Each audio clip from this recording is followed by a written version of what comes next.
to Inside, Unsigned, episode number 5, appropriately with the Hand of Kalliach. Nice. Very good. The hand and stuff. Whose song Cinders features on the Rebel Death Spotify playlist. Great unsigned heavy metal. It's a brilliant track. Go and check it out. But first, listen to John and Sophie and their words of wisdom about the Hand of Kalliach. Nice. Nice to meet you. How are you doing? Yeah, awesome. Nice to meet you too. Yeah, thanks very much for having us on. You're welcome. Most welcome. So, who are you? Who are you? And where'd you come Who from? are we? That's a good philosophical question to start off with. Yeah. So we are John and Sophie. We make up the entirety of Hand of Kalliach. We play what is being called atmospheric Celtic metal, but we've variously been defined as death metal, folk metal, prog metal, even some aspects of traditional heavy metal, Scottish metal, etc., etc., etc. We're from Scotland. Yeah, so we're Edinburgh based, and yeah, we're basically what we try and do is mix up Scottish traditional folk music influences with various aspects of death and melodic heavy metal, and that's kind of us in a nutshell, I guess. Before we crack on with finding out about your heavy metal heritage and how you write songs and all that stuff, we are going to do the bog roll of destiny. Yes. Yeah. So, You know the form. You say when, and then we ask you a question. You can go as fast or as slow as you like. I'm going to go a little bit slower this time because I've noticed in previous episodes people wait for a bit and then they say now or whatever. And we're missing out on some of the good early questions, so I'm going to go slow. Yeah, that was also my tactic. I think go early. Okay, go. Gosh, that was really early. I like it. Lovely style. Okay. Amazing question. What is your favourite Barbara? Yeah. Barbara. Yeah. I think I only know Barbara Windsor. This is my only one I know. Streisand. Barbara. Yeah. Right, Streisand, because she's got quality nose, and I also have a quality nose. So I'm gonna go Good answer. Streisand. Nice. Yeah. Nice. Excellent barbering. Okay. When? You can do this. That was my go. Oh! No, we'll take it back. Yeah, You get take to it back. go. No, go for that one. Go for that one. Don't stop. Damn it. Sorry, I thought we were going for that one. There we go. Missed the rules. Have you met anyone famous? Either impressive or unimpressive? Anecdote. You've definitely met more famous people. Or they might have been an unimpressive person. Who have you met? You met some more impressive people than I have. Not too many. Not too Who's the guy much. when you were- That suggests Yeah. like you meeting famous people all the time. Yeah, I mean, obviously, so many. I'm just struggling to Yeah. pick out any individuals. Who is it that you met off Jonathan Ross show? Jonathan Ross? You met. Nick Frost. You met. Yeah, okay, that's Yeah. definitely the best one we've got. He Yeah. helped me. I was about to, the next day I had an interview and he was helping me with my interview handshake, which was cool. Yeah. Well, he introed it with, you got a nice firm handshake, like Bill Clinton, just casual name drop in there. It's like, yeah, okay, cool. Good play, bro. I was shaking and then I went for a hand grip, which is so intimidating. I don't know why I was doing it. To try and be forceful, I guess. He was like, don't do that, that's really Good handshake. that's really weird. Have you been getting handshake tips from Nick Frost? Sorry, that's gone. The cat has just gone mad behind the green screen there. Immediately happened. Oh, bring her out. She can. Come here. Oh, That's going to be absolutely phenomenal on the finished video. Yeah, when if you you just just got pop this diving through the screen behind you. Oh my gosh. Wow. It's very cute. Look at this. Look at the camera. Say hello to all the people out there. In the internet land. Oh, she's very cute. Her ears. So yeah, how did you get together? What's the history of the band? Because I understand you're quite new. Yeah, well, I mean, we're married, so that helps. So we started last year. Well, I guess we've always done music to some degree or another. So started off playing acoustic guitar and things like that when she was a lot younger. I started off mostly drumming and played a fair bit more in my youth, but really hadn't done a hell of a lot in the musical space for the past sort of 10 years or so. But it was always something to kind of wanted to get back into. And then lockdown just served as a really good prompt of, stuck inside, can't do anything, bag full of instruments, let's see if we can actually do something here.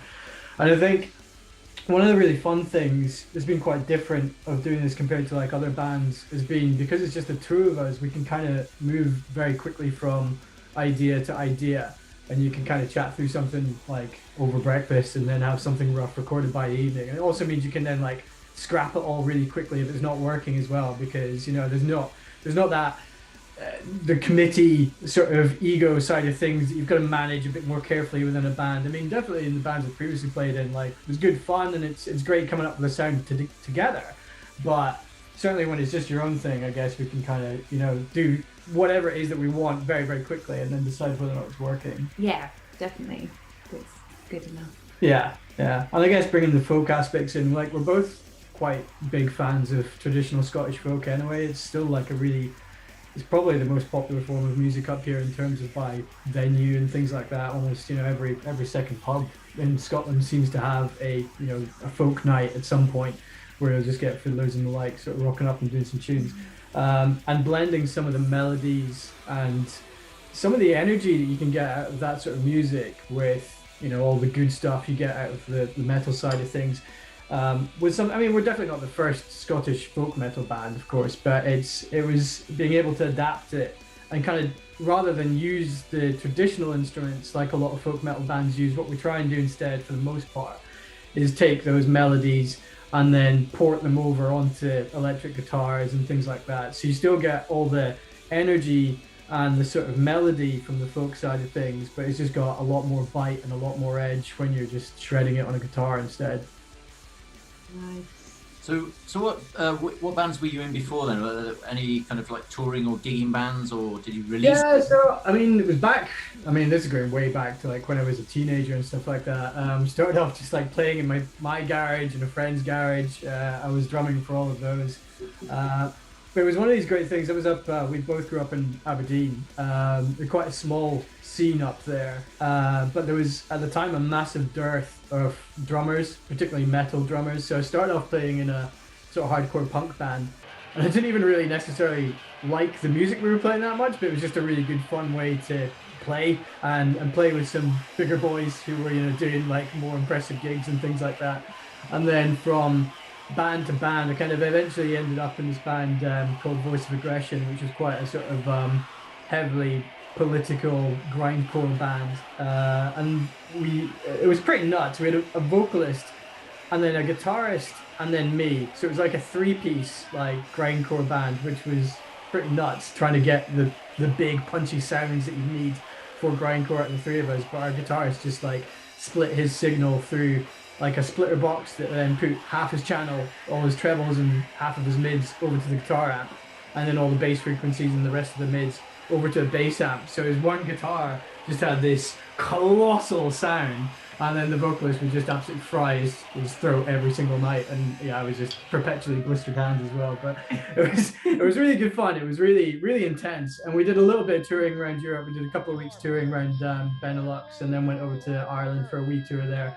And that was a really great insight and just a really great experience. I mean, I was like 17, 18 at the time. So yeah, it was pretty nuts doing that sort of stuff. But then after that, just played a few sort of casual bands, did a little bit of gigging, but nothing really. And then, nothing for a good like 10 years, to be honest, except for just, whittling away with the guitar and stuff like that, just at home until we really put some effort in last year, I guess.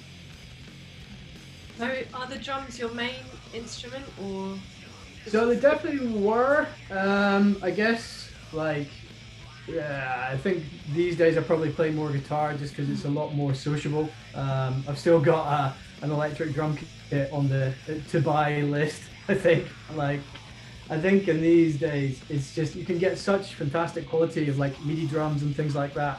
A lot of the time, whenever we were doing studio stuff with like the likes of Voice of Aggression, a lot of time was spent, and it's probably a comment on my drumming, was like realigning the drums and things like that, just making those very precise adjustments to make sure it really matches up. Whereas with the quality of samples and sounds you can get for a lot of media these days, you can come up with a very, very solid sounding set of drums.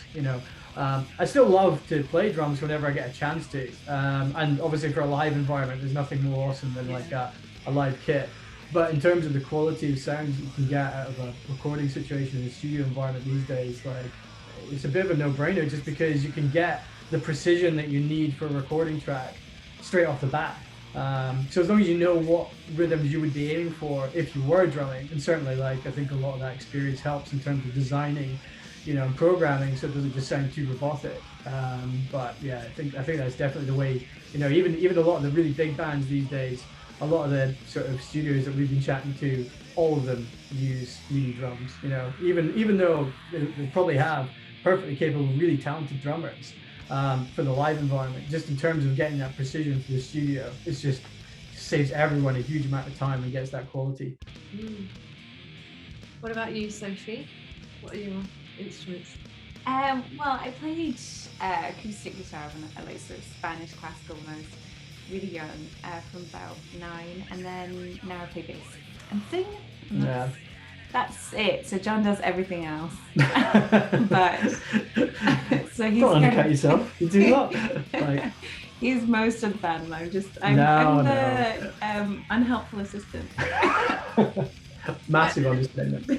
When did you learn bass? Was that recently or a while back? Yeah, really recently. So I guess it's quite helpful because with sort of Spanish classical, you kind of you finger pluck quite quickly. So bass is pretty similar. So I didn't find it too difficult to switch between. Yeah, I think you already had that dexterity already in place. So and it's just a case of getting used to the chunky frets. It's not it wasn't too different. But yeah, it's all really new. So just really since we've been playing the band, so a few months. Oh, awesome! Quite mad. Yeah, I know, that's nuts. Yeah. When lockdown lifts and you get invited to play gigs or move to the next level, what's your plans there? Yeah, it's a question we get quite a lot, isn't it? I think, certainly we would love to play some gigs. Obviously, with the two of us, we can't quite play some gigs unless we go like full one-man marching band with a bass drum on the back and cymbals on the hats and things like that. But, I haven't quite figured out how it's going to work yet. Yeah, we're such a lockdown band.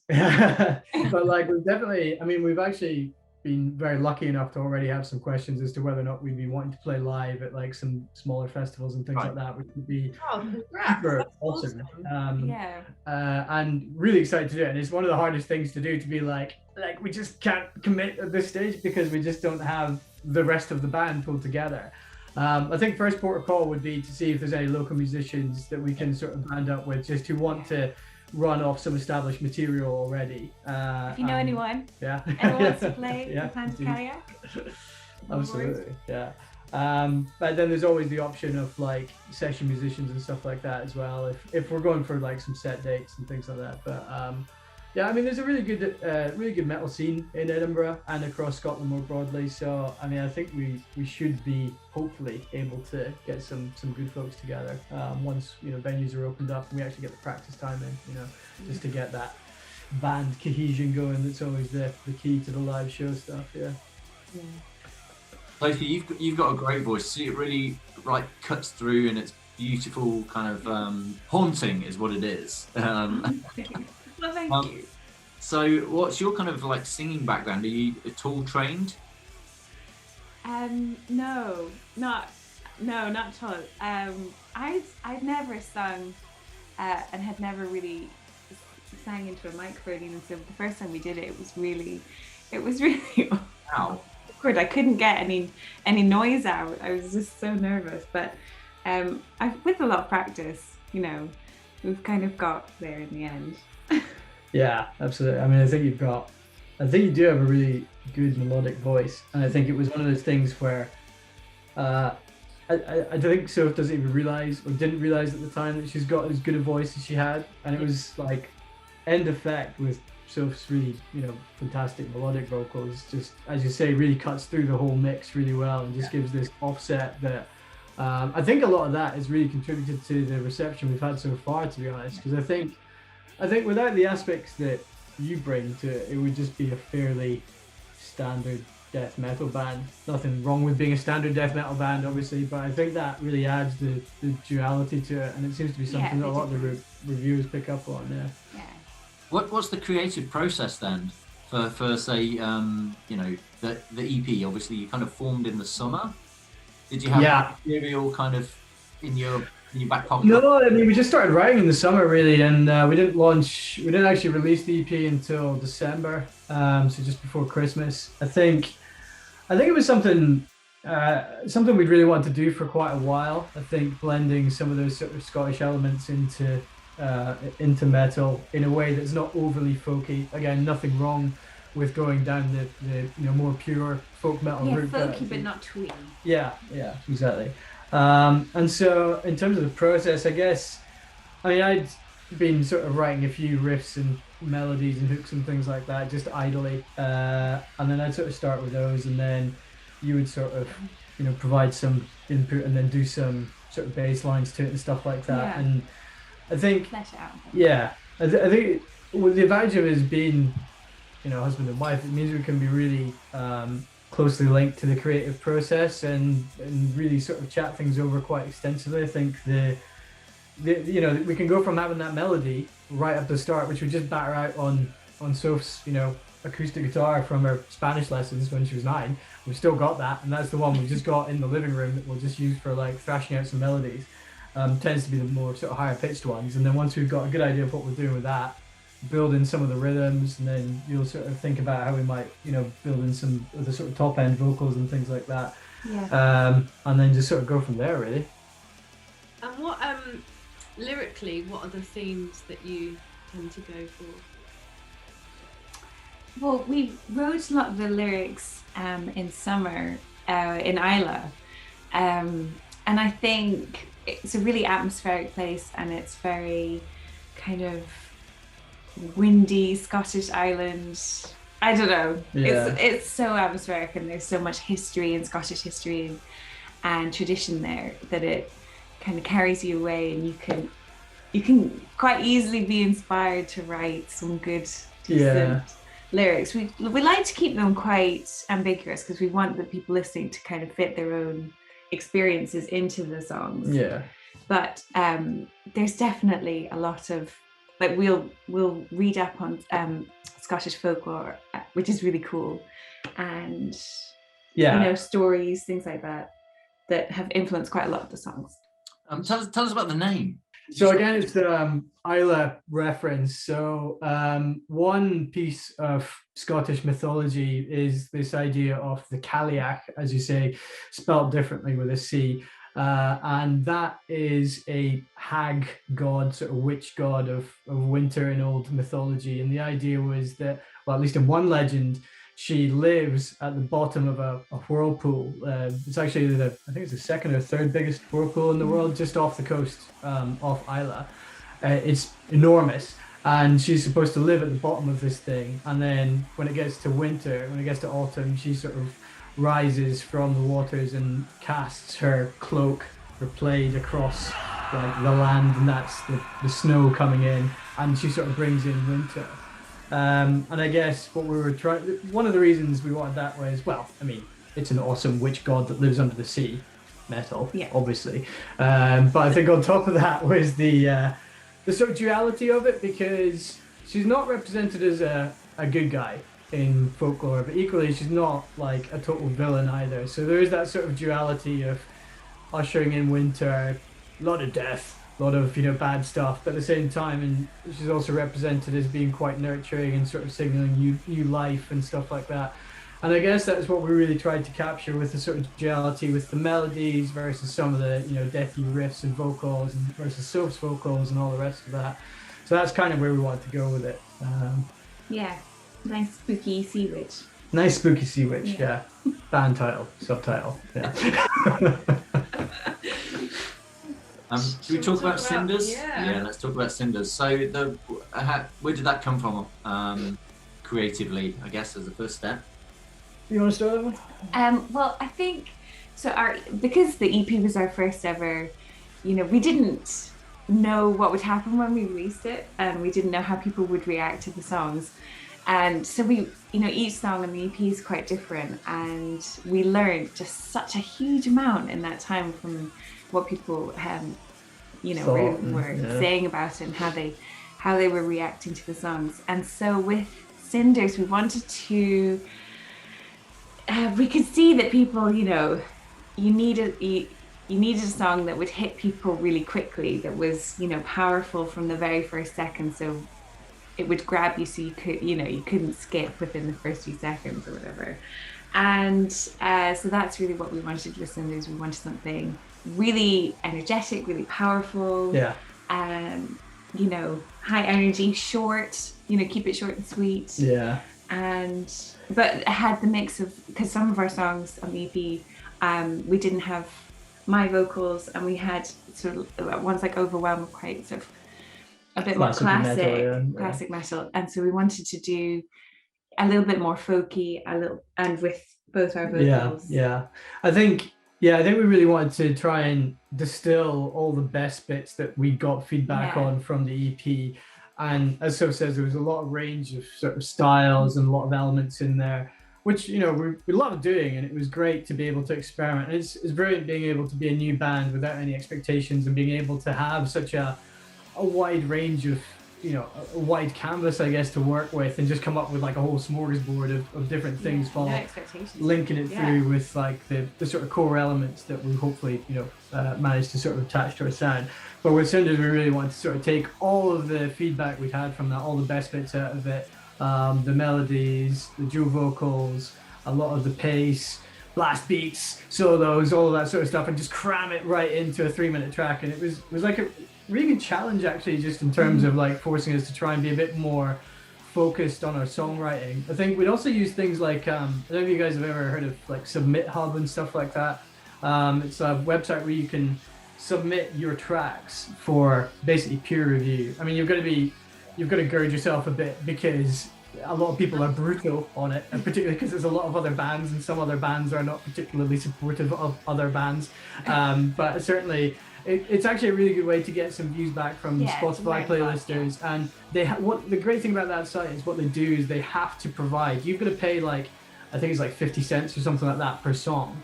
But then they have to provide some feedback to you of a certain length. So sometimes you'll get like some really good contextual feedback. Whereas otherwise, if you're sending it over to reviewers and pictures or whatever, and you don't get a response, you don't know if they missed the promo, if they didn't like the tunes, whatever else. Whereas with these guys, they will give you, and a lot of these guys are like big Spotify playlisters as well. And one of the guys that we'd submitted to before, were some of the guys at Cutting Edge Metal, which is one of the big metal Spotify playlisters. And we'd submitted one of the tracks from the EP. We'd submitted In Tempest Rot, and unsurprisingly, they came back being like, I like the sound, it's 7 minutes long, it's just a bit too much, takes a while to get going. And we're like, totally fair enough. It is a lengthy song. It was a bit of a a fun project. But the detail and the advice that we got back from that was, chop it down, make it focus, make it sharp, and come back to us. And the awesome thing was, once we'd done Cinders and once we got it to the level that we were really happy with it, went back to the same guys at Cutting Edge, and they were like, yes, love it, and then slapped it straight on the playlist. And it was awesome. It was like it was really great getting that level of feedback and seeing, and I guess it's working for us in terms of trying to focus all the stuff we've been doing before and sort of take the feedback on and come up with something more polished, more refined, more focused. I mean, one of the great things I think about the digital age that we're in is that you can get your stuff onto so many platforms really, really easily, really, really quickly. So we've gone through one of the main sort of Spotify distributors, but there's plenty of them out there that will then, for a relatively small fee, pop your music on every single platform out there. And it does just get you that exposure. I think, like you always say, like some of the most exciting stuff we see is some of the stuff that comes through from like iTunes, because they're linked in with Shazam. So the most fun ones aren't just the ones that you've been like playlisted on. I mean, they're always great, and it's super great to see that people have been adding your music on without any influence. And I think that's been one of the coolest things about it. But the best one by far is the Shazams, when they've come from like Brazil or Russia or like Turkey or something like that, and you just know that and you just think somewhere in the world there's in some bar a bar or cafe, and they're playing our song, and somebody's you know, Like, just- yeah, going like, oh, I want to know more about Yeah. that random track. You know, I mean, I would love to know whereabouts in Got Rio there was some guy who was playing our track in a pub or a bar or something like that. And then not only that, but some dude sitting down having a beer or whatever was just like, hey, that is awesome. Let me check that out and see what it is. or I hate that. Yeah, I hate that. Let me find out who it is so I can send them some of these. Yeah. Yeah. We're gonna listen to we'll play the song in its entirety at the end of the interview. But the video itself, what's that all about? 'Cause it's like Japanese kind Oh of yeah, the anime one. Yeah. manga style animations. It was just another Fiverr experiment, I guess. We put it to It's Blue Goth 1699, and she's Instagrammer, and she does these sort of videos for bands. It's like we were looking to get a lyric video done, and she kind of cropped up on one of our searches as like, I'll actually just put it to some anime. There's not really any story to it. It's just awesome bit of anime just to the back of the video.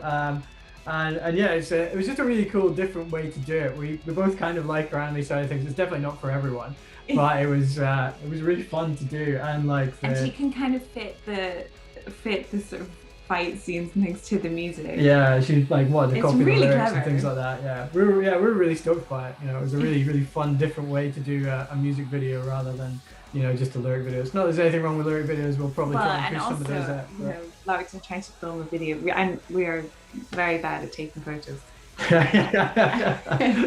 Trying to get us in a video would be tough. There'd be a lot of reshoots there. Yeah. So we should say your other Fiverr experiment was the logo. Yes. Yeah, absolutely. On the fine shirt, indeed.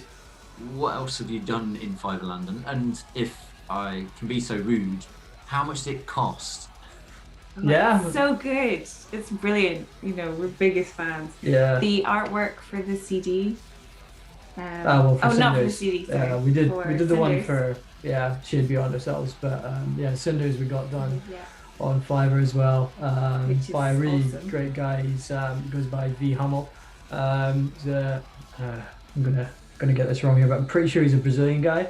And yeah, he did not charge as much at all. I mean, I wouldn't want to give his prices out just in case he's going to change them up. But I mean, He should suffice to go say, up. he should He's definitely so put them up. And we gave him the most. We gave him so much that we wanted, and he managed to fit in every single bit. Yeah. Like, we want burning. We want a kind of female figure. We want, all this. It was kind of like here's a like screen. 10 concepts that we were going to throw into we sent him the lyrics as well. It was like, here's 10 concepts that we were kind of thinking about for the cover. So that he had like plenty of inspiration that he could pick and choose from, but he just did them all, and he was Wow. so cool. It was amazing.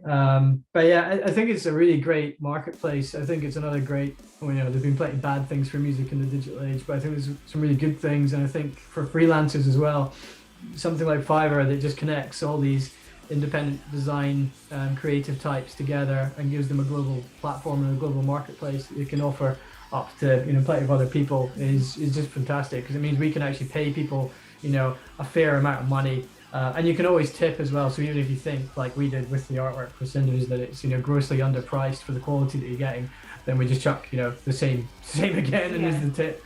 Kind of like Bandcamp in that regard. Whatever Like you here's can a afford, minimum for what you can afford. Exactly. Yeah. But if you want to really support the guy, then you can chuck in the extra over the top, which I think is a really good way of doing it. I mean, obviously it's just the two of us. We don't have a lot of cash to spare to throw on things like studio time, the design aspects. So it's not like we can hire some multi-thousand-pound sort of PR firm. And not that we necessarily want to. It's great being able to support this random local guy in Brazil and give him some money for some awesome artwork and some of his awesome design stuff, where historically that would have never ever been a possible thing. It's pretty good. Yeah. You mentioned earlier that you got the mastering done by someone on Fiverr as well. So Yeah, the mixing, is that all you? I actually we use FL Studio, which used to be Fruity Loops back in the day. It sort of started out as it's been around for a while now, but it started out more as a sort of looping software for drum and bass, but I find it really useful for just the sort of snapping alignments and getting some of the timing sort of precise.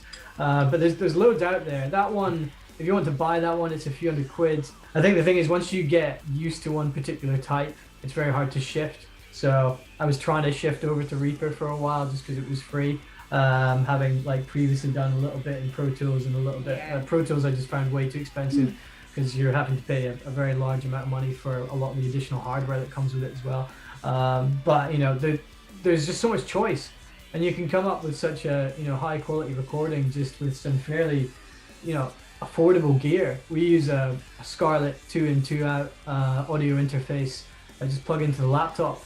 And between that and the FL Studio, or if you were using something like Reaper, you're not talking more than like a couple of £100 to get the quality of sound that is in our EP, minus some additional mixing costs, which you may or may not require if you just have the time and the inclination and the effort to put in just to sort of download and improve on your own skills, I guess.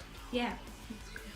Well, congratulations on your success so far. I'm excited to hear the album. Yeah, absolutely. It's been lovely, really, really nice speaking to you.